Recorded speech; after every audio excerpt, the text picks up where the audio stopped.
Assalamualaikum warahmatullahi wabarakatuh.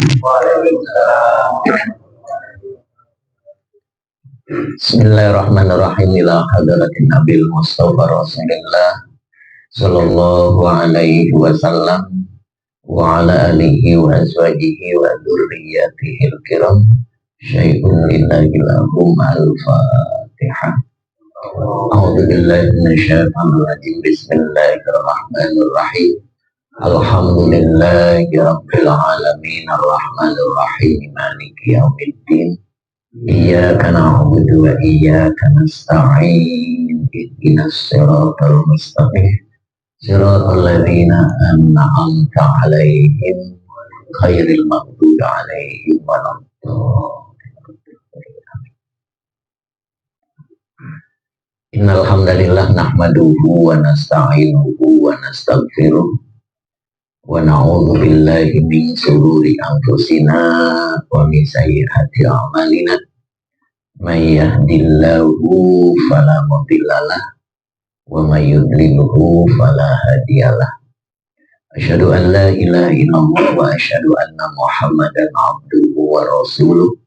Allahumma shalli ala sayyidina Muhammad wa ala ali sayyidina Muhammad, amma ba'du.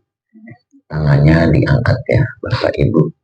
Rabbish rahli sadri wa yassirli amri wahlul 'uqdatam min lisani yafqahu qawli. Shadaqallahul azim. Yang kami hormati sebagai pembawa acara, dan yang kami hormati pula Bapak Dr. Heru ya, sebagai tuan rumah, serta Bapak dan Ibu sekalian yang saya hormati. Tadi disebut oleh pembawa acara sebelum mulai, perkenalan dulu itu Bu. Pak, gimana Pak? Saya aslinya Cirebon. Ya, Mas Dr. Heru Cirebon. Tuan rumah Cirebon. Pas banget berarti. Ya. Ya, Cirebon, sekarang tinggal di Cikopo ya. Jadi kalau dari tol Jakarta mau masuk itu ada Indofood ya, Indofood, ada Minang Modern masuk. Nah di situ ada perumahan Estusai. Nah di situ Pak, Estusai.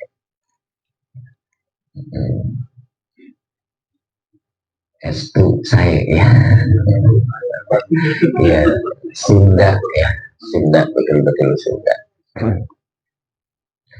Bapak Ibu yang saya hormati, saya dikasih waktu berapa ini Pak Bu, berapa menit gitu? Apa jam? Biar saya enak, Bapak Ibu juga enak. Jadi ketika nanti yang saya bawakan nggak cocok, sebentar lagi gitu. Kalau cocok ya alhamdulillah gitu. Sampai jam berapa Pak? Biar enak. Jadi akad dulu gitu. Jam 9 nggak capek. Ya. Jadi sesuai kontrak nanti ya. Gimana tuan rumah? Nah, Ikhlasnya Pak. Ikhlasnya. Sampai sahur itu. Kalau saya ikhlasnya semua ikhlas. Itu. Jadi biar sama-sama enak ya Bapak Ibu. Takutnya saya kebanyakan ngomong, Ibu Bapak udah pengen udahan kan, jadi zolim saya. Gitu. Biasanya kalau seneng itu terasa sebentar. Kalau nggak senang ya terasa lama gitu. Ya kan Bu? Senang itu yang bikin jauh terasa dekat, berat terasa ringan, murah terasa gratis. Murah nggak mungkin mahal, tapi murah terasa berharga gitu. Lama terasa singkat atau sebentar. Mudah-mudahan malam ini ada kecocokan. Amin. Temanya itu surga dunia. Nah, tadi sudah disebutkan ya. Bahkan tadi saya sempat eh, terpikir gitu, kok bahasanya bagus itu pembawa acara itu. Kita mudik ke surga itu apa merantau gitu. Saya baru tahu hal kalimat ini. Jadi kalau ke surga mudik apa merantau, Pak? Mudik ya, berarti kita aslinya dari surga. Kenapa nyampe ke dunia?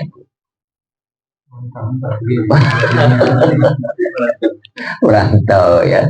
Makanya ada kalimat innalillahi wa inna ilaihi raji'un. Sesungguhnya kami milik Allah dan akan kembali kepada Allah. Tapi yakin nggak kita bisa kembali ke Allah? Nah, di situ sebab ada ayat sumun bukmun umyun fahum layar ji'un. Orang yang pura-pura tuli, pura-pura bisu, pura-pura buta, itu layar ji'un. Mereka tidak bisa kembali kepada Allah, jadi nggak bisa mudik. Jadi gentayang itu. Badan kita itu dua, ibu bapak ya. Satu ruh dan yang kedua jasmani. Jasad kita kembali diurus dulu, dimandikan, dikafani, disolatkan, diantar jenazah kita masuk ke kubur, selesai. Tapi ruh kita akan kembali ke Allah. Tahu nggak jalannya? Nah, di situ. Jangan sampai jasad kita bisa kembali ke tanah, ruh kita tidak bisa kembali ke Allah. Jadilah gentayang. Balik ke dunia nggak bisa. Balik ke akhirat nggak tahu jalan. Karena di akhirat itu tumben. Itu minum saya bukan? Oh iya. Ah, ya. Dari tadi saya pengen itu. Jadi terpaksa jadilah ngomong. Siap-siap dari tadi. Ini nggak masalah.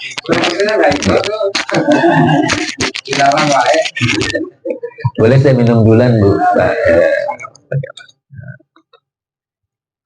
Bismillah. Kita bersilakan, Pak. Air aja, Pak.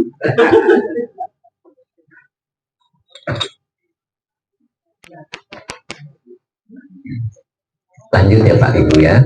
Jadi balik lagi tadi bahwa jasad kita itu ada jasad bentuk rohani, ada jasad kasar seperti ini.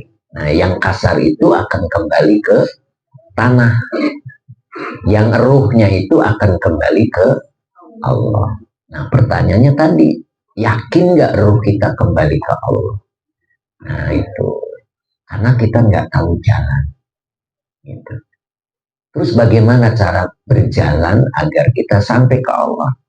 Nah, di situ Pak, nanti kita coba-coba menjelaskan tentang surga dunia. Ya. Jadi bisa nggak kita nanti kembali ke Allah? Kalau kita waktu hidup di dunia pura-pura tuli, pura-pura bisu, pura-pura tidak melihat. Ada pengajian bulanan, dengar tapi enggak ikut. Nah, berarti pura-pura. Ya Pak ya. Jadi ruh kita akan kembali kepada Allah. Nah, Quran nyebutnya tuh walal akhiratu khairul laka minal ula. Bahwa akhirat itu lebih baik. Akhirat lebih baik daripada dunia.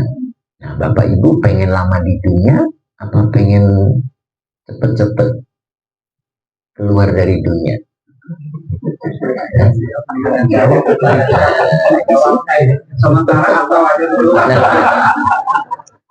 Gitu. Makanya di dunia itu sebentar. Dunia itu artinya sebentar. Dunia itu dekat. Makna dekat itu sebentar. Kita hidup di dunia itu sebentar. Kenapa disebut sebentar? Kita nggak tahu besok itu masih ada apa tidak. Gitu. Kita nggak tahu Pak. Apa Bapak duluan, Ibu duluan, saya belakangan, nggak tahu. atau saya belakangan, Bapak Ibu duluan, nggak takut. Karena itu rahasia, itu yang disebut dekat. Gitu. Dan orang kalau sudah kembali ke akhirat, masuk kubur saja, itu alamnya sudah berbeda, Pak. Berbeda dengan dunia. Makanan yang paling enak di dunia ketika masuk di kubur itu makanan menjijikkan. Karena di sana lebih baik. Dan tidak ada orang tua, Pak. Kalau sudah masuk kubur nggak ada orang tua. Semuanya kembali di umur 18 tahun. 18 tahun kan lagi itu, Pak. Ya. Sekarang aja kita giginya sudah beda ya, Pak ya. Pernah makan tebu, Pak? Tebu pernah. Tahu tebu, Pak? Dulu waktu masih muda makan tebu itu pakai gigi, Pak. Udah gitu tebunya dapat nyuri lagi. Dapat nyuri. Nggak ada yang jualan tebu. Ngupasnya pakai gigi. Betul nggak, Pak? Nah, terus motongnya juga pakai gigi. Gitu. Sekarang kalau ada tebu berani nggak, Mak? Nah, yang potong bukan tebu, tetapi gigi. Nah itu Pak. Jadi kalau kita masuk kubur semuanya berubah umur, Pak, menjadi 18 tahun semua. Makanya pangling, tahu pangling ya, Bu ya? Pangling itu naon, Bu? Iya, pangling ya, udah paham ya. Iya. Aslinya kalau orang mau meninggal itu mirip dengan orang mau lahiran. Orang kalau mau lahiran itu semuanya menunggu, menanti kelahirannya. Begitu juga ketika kita sudah ajal, Pak. Sudah napas di kerongkongan di sini, itu malaikat rahmat itu ngasih kabar kepada keluarganya. Yang sudah duluan tuh sebentar lagi Bu Tuti akan balik. Ada Bu Tuti? Ada. Maaf. Ini mah contoh dong. Contoh dong. Tuh bentar lagi. Itu sudah menyambut Pak keluarganya yang sudah duluan di alam barzakh. Udah ngantri berbaris. Jadi mati itu jangan takut sebetulnya. Buat orang mukmin mati itu hiburan. Hiburan. Bapak, Ibu kalau mau gajian seneng nggak? Kalau mau gajian seneng nggak? Seneng kan ya? Nah, kita masuk kubur itu aslinya mendapat balasan, mendapat gajian. Jadi nggak usah takut sebetulnya. Ya, malah umurnya menjadi muda lagi. Nah, itu. Begitu masuk kubur, malaikat rahmat itu membawa kita memperkenalkan kepada saudara-saudaranya yang sudah berjejer, udah nunggu. Cuman ibu bapak pangling. Akhirnya dikenalkan oleh malaikat rahmat. Ini bapakmu. Oh, Pak, kok muda, Pak? Ya. Ini ibumu. Yang sebelah sana juga ibumu. Bapakmu nggak pernah cerita. Paham tuh? Kira-kira nggak paham. Jadi nggak pernah cerita. Ayah dia itu. Untungnya banyak. Itu asli enak di sana, Pak. Cuman untuk bisa enak di sana harus enak di sini. Itu orang yang mendapatkan surga dunia pasti akan mendapatkan surga akhirat. Makanya surga ada berapa, Ibu? Nah, surga itu ada dua. Iya. Ada surga yang namanya al-jannatul manqudatu. Surga yang dianugerahkan. Yang satunya al-jannatul maw'udatu. Surga yang dijanjikan. Nah, malam ini saya akan coba jelaskan surga yang dianugerahkan. Ya, di sini dalam keterangannya al-manqudatu fid dunya. Surga yang dianugerahkan itu adanya di dunia yang disebut dengan surga dunia. Bapak Ibu kenal surga dunia yang mana Pak? Nyanyian ya Bu ya. Ada ya Bu ya nyanyian surga dunia, bukan nyanyian ternyata. Namanya juga surga yang dianugerahkan. Kalau anugerah itu pemberian kepada orang yang berprestasi, itu namanya anugerah. Bapak Ibu pernah lihat TV ya? Itu kan ada pemberian anugerah. Nah, itu untuk orang biasa apa orang yang berprestasi? Nah itu Pak. Jadi siapa yang mendapat surga dunia adalah orang yang punya prestasi. Apa prestasinya? Nah itu Pak Ibu ya. Ternyata prestasinya itu yang pertama adalah ar-ridho bil qadha. Apa Bu? Ar-ridho bil qadha. Ridho teh naon Bu? Ikhlas. Bapak ridho naon? Ikhlas. Nah, ternyata ridho jeung ikhlas teh beda. Beda. Kalau ridho itu sikap orang yang menerima. Itu namanya ridho. Kalau ikhlas sikap orang yang memberi. Orang yang memberi harus ikhlas. Ikhlas teh murni, nol. Tidak pamrih, itu namanya ikhlas. Kalau ridho sikap orang yang menerima. Itu namanya ridho. Kalau ibu dikasih hadiah sama bapaknya pas ibu ulang tahun, bapaknya teh tumben-tumbenan beli kerudung, dikasih ke ibu. Cocok nggak cocok harus menerima. Itu namanya ridho. Warnanya itu nggak cocok aslinya Bu. Ngejreng ya. Terus ditanya itu, ya harganya sabaraha? 200.000. Goblok. Nggak boleh goblok-goblokin suami. Nggak boleh. Dalam hatinya model cuma 25.000.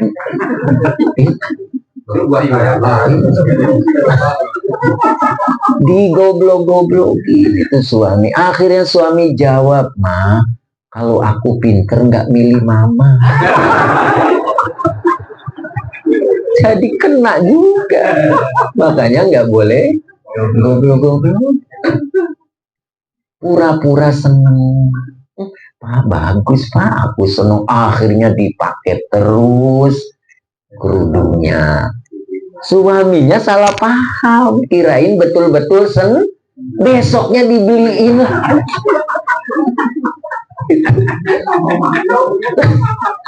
Jadi kemana-mana undangan teh pakai kerudung eta, dalam rangka nyenengin. Ya nggak apa-apa, nyenengin suami sendiri daripada nyenengin suami tak eta. Ya Bu, cocok Pak. Jadi ridho naon? Sikap orang yang menerima. Menerima itu gampang apa susah? Menerima itu gampang apa susah? Susah gampang apa gampang susah? Susah gampang susah tapi gampang. Jangan dibalik. Gampang jadi susah. Yesus.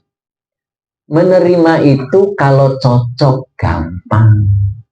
Kalau nggak cocok, nah itu suami ibu cocok. Nggak berani ya? Cocok. Dicocok-cocokin. Ya. Kan tadi awalnya innalillahi wa inna ilaihi rajiun. Sesungguhnya kami milik Allah dan akan kembali kepada Allah. Kembali ke Allah nggak tahu jalan. Makanya Allah kasih jalan, yaitu kendaraan. Namanya takdir. Namanya apa Pak? Jadi takdir itu kendaraan yang menghantarkan kita nanti ke Allah. Itu takdir. Suami ibu takdir. Takdir. Istri bapak takdir. Takdir. cocok nggak cocok naikin eta teta di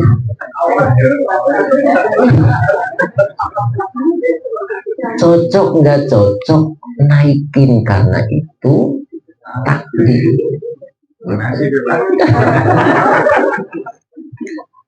Itu Pak.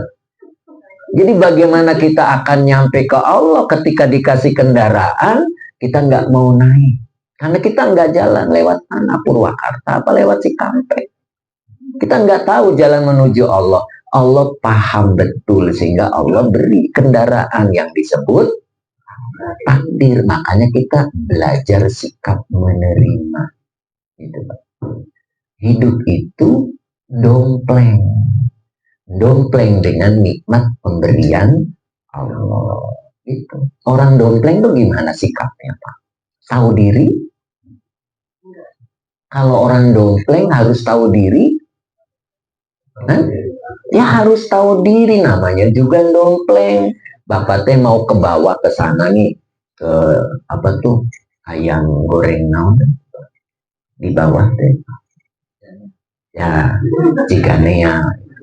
Cuman bapak nggak bawa kendaraan, akhirnya dompleng ke kendaraan temen. Mau kemana? Aku mau ke kota, aku ikut dong. Aku mau ke ayam Ciganea. Akhirnya naik motor Pak. Begitu naik nggak cocok dengan motornya, terus komentar, ya motor tahun berapa sih? Nggak enak dinaikinnya, joknya sobek, masih dipakai. Itu suaranya juga begitu, ngik-ngik. Ini motor nggak diurus ya, gitu.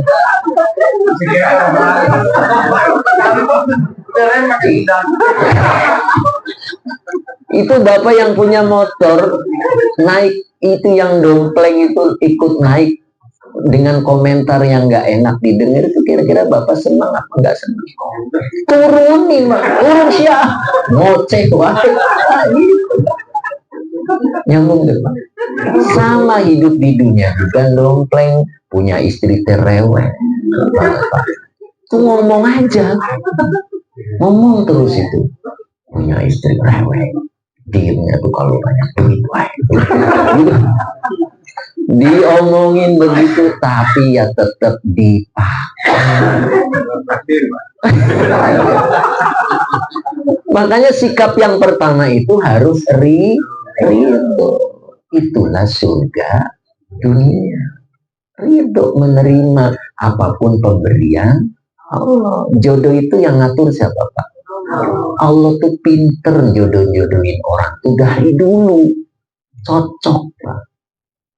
Model begitu, jodohnya model begini. Udah cocok gitu. Udah cocok Pak. Ya Pak ya. Nah, ya. Biasanya kalau istri itu rewel apa enggak Pak? Biasanya. Enggak ya. Enggak di sini Pak. Nih Bapak. Jadi kalau Bapak punya istri rewel tuh pantes. Pantes, istri tuh udah yang ngomong tuh pantes. Karena emang asalnya juga dari Siti Hawa.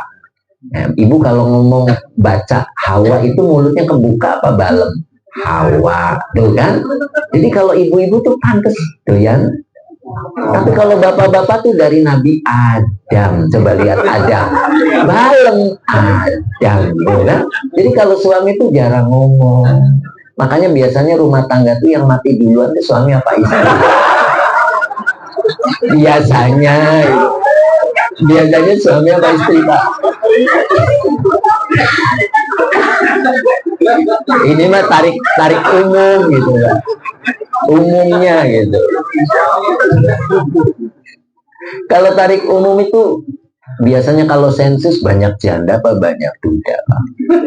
Itu berarti yang mati duluan ini Pak. Iya, kira-kira penyebabnya apa Pak?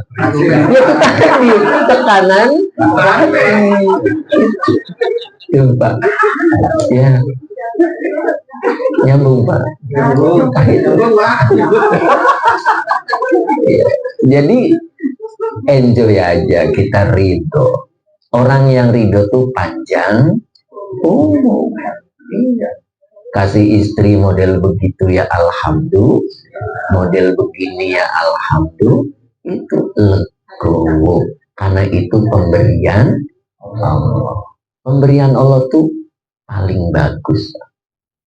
Allah yang paling tahu, ya, dikasih apapun. Nah itu makanya yang pertama ridho. Jadi ridho gampang apa susah Bu? Gampang kalau cocok, susah kalau enggak. Nah makanya di sini diajarkan Allah turunkan takdir. Takdir itu naon? Kendaraan. Kendaraan itu ada setirnya, bisa belok kanan, belok kiri, supaya seimbang agar motor itu bisa berdiri dan berjalan. Hidup juga begitu. Ketemu yang cocok bersyukur, ketemu yang nggak cocok bersabar. Itu belak-belok. Hidup itu gitu. Ketemu yang cocok bersyukur, ketemu yang nggak cocok bersabar. La in syakartum la azi dan aku. Kalau istri bapak cocok harus bersyukur. Kalau bersyukur nanti ditambah.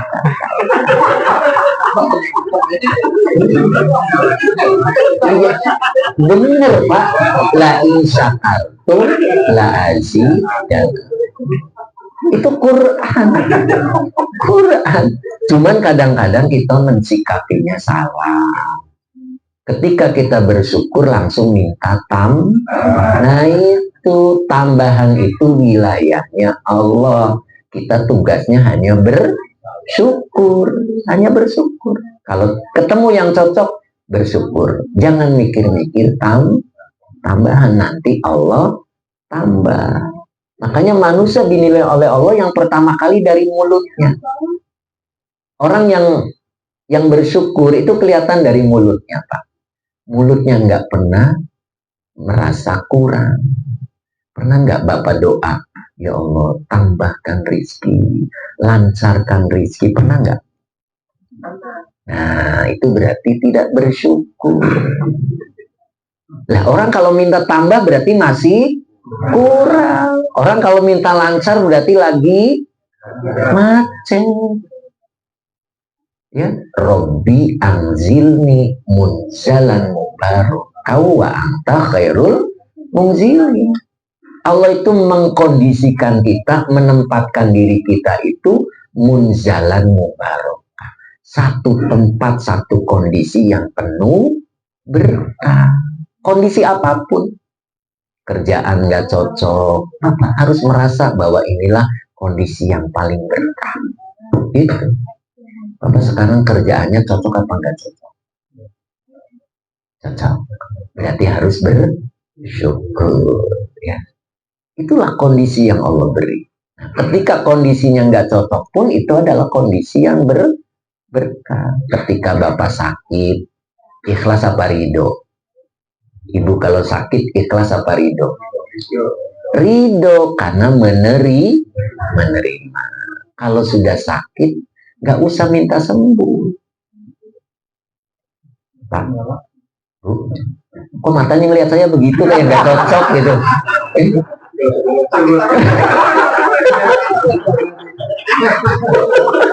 Ada Pak dokternya. Jadi kalau kita sakit nggak usah minta sembuh, nggak usah Pak.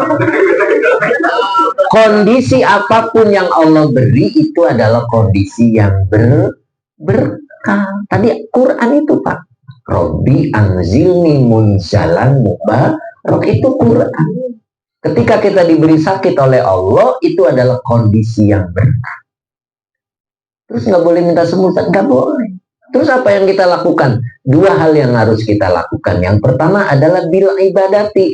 Ibadahnya bagusin. Kenapa kita sakit? Karena dosa-dosa yang kita lakukan. Ketika disakitkan oleh Allah, berarti Allah sedang menghapus dosa-dosanya. Coba Bapak Ibu pernah lihat nggak orang sakit lama nggak sembuh-sembuh? Pernah lihat Pak?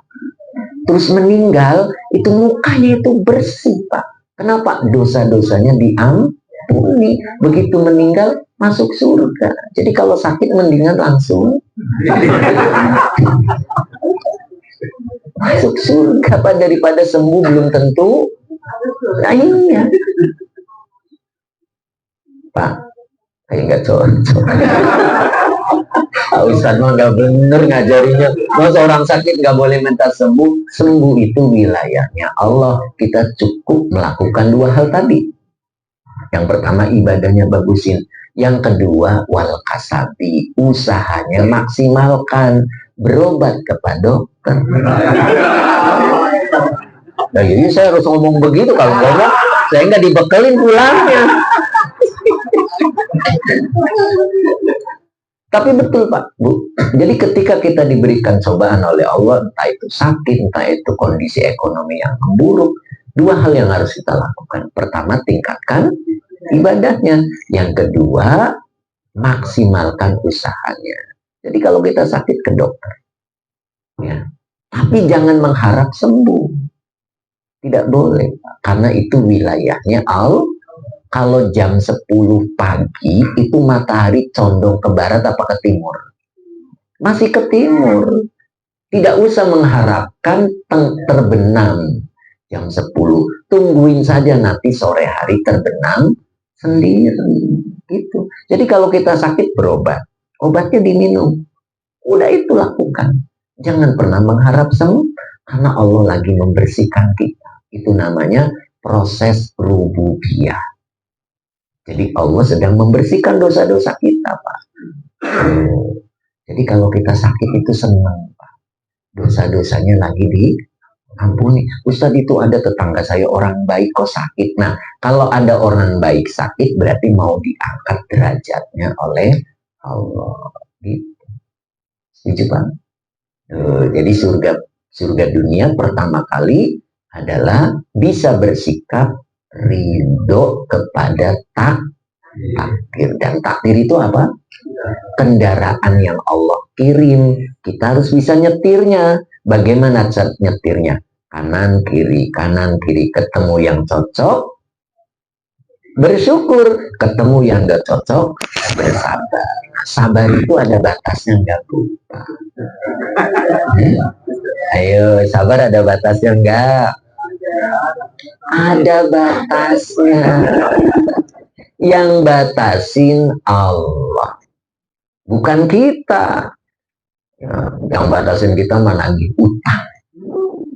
Ya, nagih pertama nggak dikasih, sabar. Kedua, nggak dapat lagi, sabar. Yang ketiga, nah itu. Terus baru bilang, sabar tuh ada batasnya. Nah, yang batasin sabar itu bukan kita, tetapi Allah. Pernah nggak Bapak Ibu punya piutang? Piutang